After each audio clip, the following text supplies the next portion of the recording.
स्वागत है आपका बी न्यूज नेशन में। मैं हूं आबिद हुसैन शेख। डीडीपीआई की लापरवाही, 300 बच्चों का भविष्य दांव पर। खतरे में है उर्दू स्कूल, बड़ा षड्यंत्र। 100 साल पहले दादा ने स्कूल के लिए किया था दान, पोता कर रहा है स्कूल की जमीन पर वारिस होने का सवाल। 300 बच्चों का भविष्य अतंत्र में। 100 साल पुरानी इब्राहिम रोजे के करीब स्थित सरकारी स्कूल नंबर 4 और 6 की कहानी है ये। सरसप्पा हैरलगी ने इस जमीन को स्कूल चलाने के लिए दान देकर इंसानियत का सबूत दिया था, लेकिन उनके पोते स्कूल खाली करने पर तुले हैं बसप्पा हैरलगी। 300 विद्यार्थियों का भविष्य लगा है अब दांव पर। मोहल्ले और एसडीएमसी के जिम्मेदार हर हाल में स्कूल को बचाने के लिए कर रहे हैं संघर्ष। आखिर 100 साल की खामोशी के बाद अब क्यों याद आई पोते को दादा की दान दी गई विरासत? स्थानीय लोग इसको बड़ी साजिश बताते हुए डीडीपीआई और शिक्षण विभाग की मिलीभगत से उर्दू स्कूल को बंद करने का खेल खेल रही है कहा। अगर नहीं तो स्कूल की जमीन को लेकर इतनी लापरवाही क्यों कर रहे हैं डीडीपीआई? अब स्कूल को खाली करने की चेतावनी दी है बसप्पा हैरलगी ने। क्या होगा इस गरीब बस्ती के मासूम नौनिहाल बच्चों के भविष्य का? ये किसी साजिश का शिकार होंगे या मोहल्ले की एकता और उनका संघर्ष इस स्कूल को बचाने में कामयाबी दिलाएगा? देखना बाकी है, ये तो वक्त ही बताएगा। देखिए खुर्शीद आलम की ये रिपोर्ट।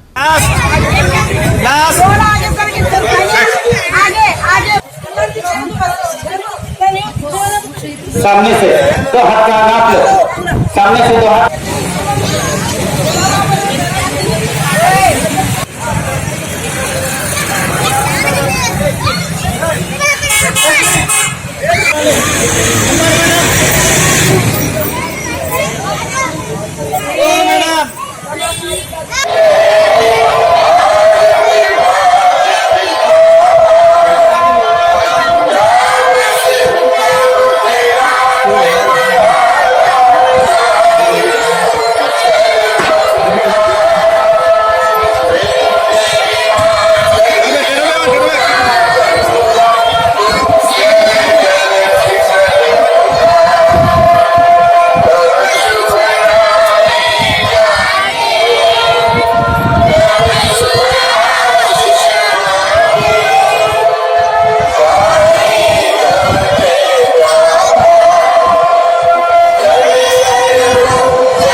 बीजापुर के इब्राहिम रोज़ा नवी गली में यूबीएस नंबर 4 और यूजीएस नंबर 6 स्कूल, जो 100 साल पुरानी स्कूल है, हिंदुस्तान के आज़ादी से पहले इसकी बुनियाद रखी गई। लेकिन यहाँ पर जो है 300 से 350 बच्चे पढ़ते हैं और इसके अलावा 15 से ज़ायद असातिज़ा किराम हैं। और इस स्कूल पर स्कूल की बिल्डिंग पर खतरे के बादल मंडरा रहे हैं। 100 साल पहले इस स्कूल को दान दिया गया था, इस जगह को दान दिया गया था। उसके बाद स्कूल चलती रही। अब उनके जिसने दान दिया था तो उसके जो है सरसप्पा हैरलगी, जो इनके फादर इस स्कूल को दान दिए थे, लेकिन अब उनके पोते जो हैं बसप्पा हैरलगी जो अब कानून का सहारा लेकर इस बिल्डिंग को अपने कब्जे में लेने की कोशिश कर रहे हैं। इस मासूम बच्चे जो उर्दू स्कूल में तमाम लड़कियां हैं, लड़के हैं, छोटे छोटे बच्चे हैं, जो 100 साल पुरानी ये स्कूल की बुनियाद रखी गई और यहीं से पढ़कर कई तलबा और तालिबात आला मुकाम तक भी पहुँचे हैं। लेकिन अब इनके स्कूल में खतरे के बादल इसलिए मंडरा रहे हैं कि कानून का सहारा लेकर इस बिल्डिंग को खाली करने की धमकी दी है।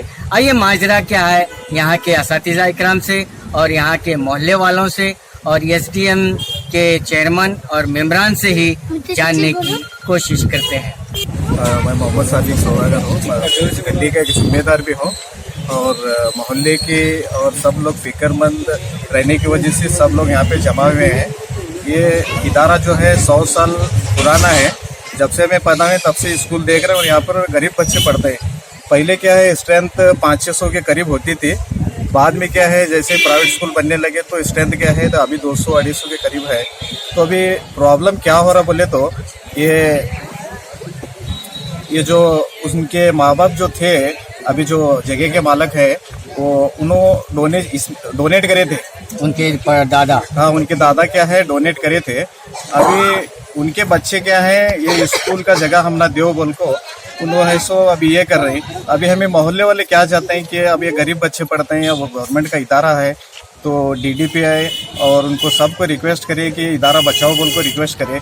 फिर भी उन्होंने क्या है अपने डिपार्टमेंट की लापरवाही की वजह से अभी आज क्या है कल उन्होंने आग को खाली कर तुम बोल को ऐसा बोले हैं। तो हमें सब क्या है रिक्वेस्ट करते हैं कि ये इदारा ये स्कूल जो है बचना ठीक है, क्योंकि यहाँ पे गरीब लोग हैं बसे हैं ज़्यादातर, तो उनको क्या है फीस का वो मसले होते हैं। अगर प्राइवेट स्कूल में गए बोले तो ये एक ही इदारा है जो नज़दीक में पढ़कर तालीम हासिल करना बोल को। अगर ये इदारा यहाँ से चला गया तो अभी जाहिर सी बात है कि ये बच्चे जो पढ़ रहे ये आगे चल को इलिटरेटी होने वाले और इसके जिम्मेदार क्या है जो एजुकेशन डिपार्टमेंट वाले सब लोग हैं। और ये जो प्रॉब्लम हुआ ये टोटली DDPI और जो एजुकेशन डिपार्टमेंट है उनकी नेग्लिजेंस की वजह से हुआ, क्योंकि ये गवर्नमेंट का इदारा है, कोई प्राइवेट वगैरह ऑर्गेनाइजेशन नहीं है कि इसे फॉलो अप कर सके। तो हम सब लोगों की दरख्वास्त यही है कि ये किसी भी पोजीशन में ये इदारा इसी जगह पर कायम रहे, क्योंकि सबको सहूलत होती, बच्चों को सहूलत होती। अगर ये जगह से दूसरी जगह मुंतकिल करे भी तो सबको क्या है नुकसान होता, बच्चे जाते भी नहीं और सो जगह तो है ही नहीं। पहली बात यहाँ पे नज़दीक में अगर दूसरे तरफ करे बोले तो बच्चों के एडमिशन भी नहीं होते और एजुकेशन तो होती ही नहीं और इलिटरेसी बढ़ जाती। हमारे कौम में क्या है थोड़े इदारे बच्चे हैं गवर्नमेंट के जो गरीबों को पढ़ने के लिए हैं। अगर ये भी चलेगा ऐसे इदारे भी तो गरीब बच्चे पढ़ने का सवाल ही नहीं होता, क्योंकि ऐसे माहौल में ये इदारों को बचाने को जाना बहुत ज़रूरी है। इसीलिए हम सब लोग बसप्पा हेरलगे जो केस करें तुम्हारे ऊपर इस बिल्डिंग पर, जो उनके परदादा जो डोनेट करे थे, तो ये डोनेट की बिल या कॉपी आपके पास है? जो डोनेट हुई थी, हाँ मुतवंडी डोनेट हुई थी। तो जबानी जो है दान किया गया था, लेकिन अब उनका जो पोता है बसप्पा वो कानून के तहत स्टे लाया है, केस करे जीता है वो, और इसके अंदर DDPI और गवर्नमेंट वकील का हाथ है। हाँ क्या उन्होंने चाहे तो इसे कुछ भी कर सकते हैं, उन्होंने आगे बढ़ रहे नहीं है तो उन्होंने केस को हाजिर नहीं हुए। अभी तक उन्होंने CDM को समझाया, ना हेडमास्टर को समझाया, ना BOPC लेटर, ना DDPI लेटर, खाली मुझे धमकी आ रही है क्या।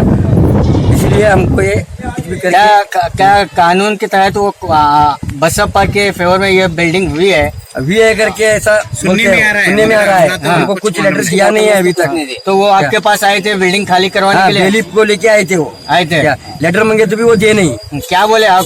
नहीं हम ना लेटर देने का पहिए नहीं है, डायरेक्ट हमें खाली करने वाले पुलिस लाते करके बोल के गए हैं। तो उसके बाद आप क्या करें? इसके बाद हमें DDPI को मिलने गए, DDPI मिला नहीं। BO आए थे, BO आने के बाद मैं बात करता हूँ करके बोल के गए तो वो भी अभी 4 दिनों आए ही नहीं वापस। क्या सिर्फ CRC को और BRC को भेजते हैं वो क्या। इसमें DDPI और गवर्नमेंट वकील इसमें इन्वॉल्व है। इन्होंने चाहे तो और वापस स्टे ले सकते हैं और स्टे लेना चाहिए। अगर स्टे नहीं लेकर अगर स्टे नहीं लेकर बोलिए तो अगर कल के दिन कोई भी डिपार्टमेंट के साथ जो भी आंदे, इसका मालिक या कुछ भी, पहले भी हम मालिक के आना उसके सामने की पूरी खरीदी डाल को दिए लोगों को, गरीब लोगों को पहले थी जो कब्जे में। हम भी क्या है वैसे रेट में हमको हमारे साल को देंगे, हम खरीदने तैयार है इसके। अगर ये खाली करने आए तो हम पूरे 4-5 जमात के लोग क्या है यहाँ कुछ भी होने दो उसको, हम साल खाली नहीं करेंगे।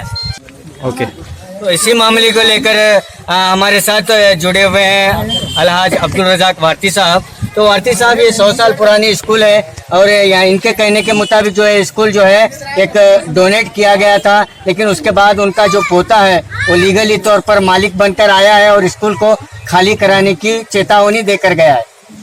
ये सही बात है कि ये कोई डाउट नहीं है कि यहाँ पे 100 साल से स्कूल चल रहा है, और उनके बड़े बुजुर्गों ने भी ये कह दिया था कि उस वक्त हमने भी यहाँ जब सीख रहे थे तब ये पता था हमें भी कि उनके लोग डोनेट किए, मगर अभी जाके उनके लोगों के दिमाग में कुछ शैतानी फिरका भर गया है, तो वो कानूनी तौर पर अपने जगह को वापस लेना, और ये कुछ षड्यंत्र भी इसमें है। इन लोगों को यहाँ पे ये उर्दू स्कूल चल रही है वो अच्छा नहीं लग रहा। यहाँ पे बहुत से बच्चे इल्म से यहाँ ये हो गए हैं, इल्म के लिए कम से कम यहाँ पे 200-250 बच्चे यहाँ पढ़ रहे हैं, लगभग 200-250 बच्चे यहाँ प्रेजेंट आ रहे हैं, ये उससे ज़्यादा बच्चे का दाखिला हुआ है। मगर ये 100 साल से बिल्डिंग जब चल रही तो बिल्डिंग की हालत कुस्ता भी थी। यहाँ के नौजवानों ने, यहाँ के मोहल्ले के जमात वालों ने मिलकर एसडीएमसी कमेटी वाले लेके इस स्कूल को बैठने के लायक बनाया। अगर पहले देखते तो बैठने के लायक भी नहीं थी। हम डीडीपीआई को, बीओ को 10 बार ने 100 बार बता चुके हैं ये हालत ऐसी है बोले, तो उन्होंने क्या किया कि उनके साथ मिलके केस किया है। जो केस करने से पहले उन्होंने डीडीपीआई को पार्टी किया है। डीडीपीआई पार्टी करने के बाद डीडीपीआई वालों ने कभी इस केस में अटेंड नहीं हुई। इसका जिंदा सबूत हमारे पास हाथ में है, क्योंकि वो कोर्ट में जब केस चल रहा है तो ये जरूरी होता है कि उनके डिपार्टमेंट का एक आदमी उस केस को अटेंड हो, मगर यहाँ ये मालूम होता है कि इन्होंने कभी एक बार भी यहाँ पे अटेंड नहीं किए, तो इस वजह से उन्होंने ऑर्डर किया कि उसमें इन्वॉल्वमेंट है उनका, उन लोगों को भी उसके पैसे मिले हैं, इसलिए वो अटेंड नहीं हुई है। ये गैर जिम्मेदार जो ऑफिसर्स की वजह से हमारे लोगों का यहाँ पे कम से कम 250-300 लोगों का एजुकेशन हाल हो रहा है, जबकि ये मालूम है उनको कि सुप्रीम कोर्ट का आदेश है अगर म्युनिसिपैलिटी के जगह में भी अगर है तो उनको दूसरी जगह हमें प्रोवाइड करके उनको बनाना है। ये तो एजुकेशन है, या 300 बच्चों की जो जिंदगी का सवाल है, उन जिंदगी के सवाल के बाद में अभी तक इन्होंने ऑर्डर आया, लास्ट 2012 में भी एक बार लेके आए थे इन्होंने, लाने के बाद मोहल्ले वालों ने खड़े होकर उनको वापस भेज दिया, पर उसके बावजूद भी डीडीपीआई और बीओ ये सब लेकर इसके ऊपर कड़ी सी एक ये कोशिश करके करना था, वो नहीं किए। ऑर्डर आने के बाद में आज तक हम जाके पूछे तो कोई एक डॉक्यूमेंट नहीं दे रहे, जिसकी वजह ये साबित होता है कि इन लोगों ने उसमें इन्वॉल्वमेंट है, और वो हेराल्गी के साथ इन्वॉल्वमेंट होकर ये केस को ऐसे ही करके जितने भी उर्दू स्कूल है सब उर्दू स्कूल को बंद कराने का ये प्लान कर रहे हैं। अगर कानून के तहत अगर ऑर्डर आता है तो अगर बिल्डिंग को खाली कराने का ऑर्डर अगर बसपा लाता है तो ऐसी सूरत में आप क्या करेंगे? जब नहीं ऑर्डर आता है तो ये ऑर्डर के मुताबिक वो डीडीपीआई को खाली करने का ऑर्डर है। बिल्कुल, हमारे को यहाँ कोई एचएम को ऑर्डर खाली करने का नहीं है।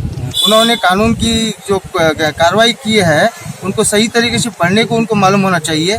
जो लोग यहाँ आ रहे हैं उनको भी ये पता चलना चाहिए कि ऑर्डर किसके ऊपर की है। हम थर्ड पार्टी होते हैं यहाँ पे। जो डीडीपीआई को उन्होंने लिख को दिया, डीडीपीआई को पार्टी बनाए, जब तक पार्टी एसडीएमसी कमेटी का और एचएम के लिए ऑर्डर नहीं आता तब तक हम खाली करने का सवाल ही नहीं पैदा होता। अगर उनको खाली भी करना है तो एचएम के ऊपर ऑर्डर लाना, दोनों एचएम के नाम से पार्टी बनाना और एसडीएमसी कमेटी वाले पार्टी बनाना। जब वो आएगा ऑर्डर आएगा तो हम उसके ऊपर खाली करने के ऊपर सोचेंगे, खाली नहीं करेंगे, क्योंकि 100 साल की हुकूमत है, 100 साल से यहाँ जो चल रही है मोहल्ले वालों ने तय किया है।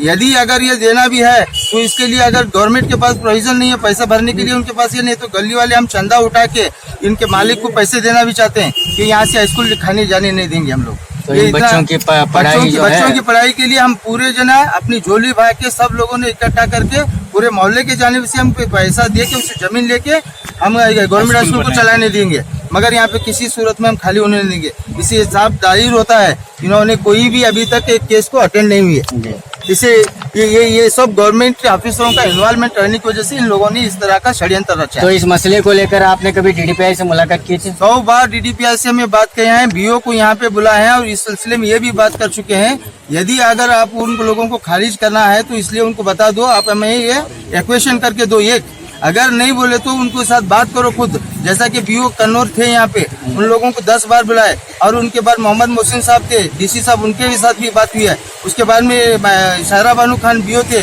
उनके साथ भी बातचीत हुई है। इससे पहले हम पटन शेट्टी साहब को भी बोल चुके हैं और बहुत से लीडरों को भी बोल चुके हैं। जब उस्ताद साहब के उस्ताद साहब को बोल चुके हैं, भगवान साहब को भी बोल चुके हैं। ऐसा नहीं कि हम किसी को नहीं बोले, सब लोगों को इसका इल्म है, सब लोग जानते हैं, सब लोग कोशिश करने के लिए उसमें नाकाम हो चुके हैं, मगर आज हाफिज सर की इन्वॉल्वमेंट की वजह से ये नौबत हमारे लिए आ गई है। Thank you. तो हमने जो है यहाँ पर उर्दू स्कूल नंबर 4 और 6 में जब पहुँचे तो यहाँ पर जो है 250-300 बच्चे पढ़ते हैं और 15 से ज़्यादा असातिज़ा यहाँ पर काम करते हैं, लेकिन लेकिन यहाँ पर जो है मोहल्ले वाले और एसडीएमसी के मेंबरान तमाम ने इस कानूनी जो खेल चला हुआ है, जो इस पर ऑर्डर हुआ है, और इसमें सीधे सीधे जिम्मेदार उन्होंने पीओ और डीडीपीआई को जिम्मेदार ठहराया। और उन्होंने ये भी स्पष्ट किया, अगर कानूनी तौर पर वो आता भी है तो हम किसी भी हालत में मोहल्ले वाले इकट्ठा होकर चंदा कर इस बिल्डिंग को खरीदेंगे और इसमें जो भी ताउन होता है वो मालिक को देकर, लेकिन इस स्कूल को इस मोहल्ले से कभी नहीं हटने देंगे। कैमरामैन हिदायत के साथ मैं Khurshid Alam, B news nation, Bijapur. और खबरों के लिए देखते रहिए बी न्यूज़ नेशन।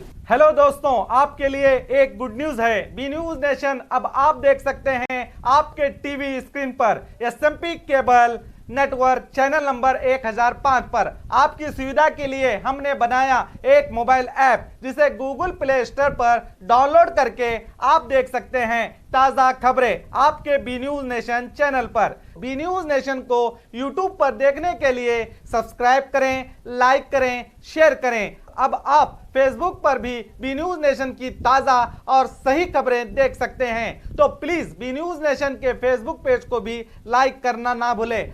और बी न्यूज़ नेशन के लेटेस्ट न्यूज़ों को अपने मोबाइल में देखने के लिए यूट्यूब में बी न्यूज़ नेशन के चैनल के सब्सक्राइब आइकॉन को दबाएं और फिर बेल आइकॉन को दबाने पर आप लेटेस्ट न्यूज़ों को देख सकते हैं।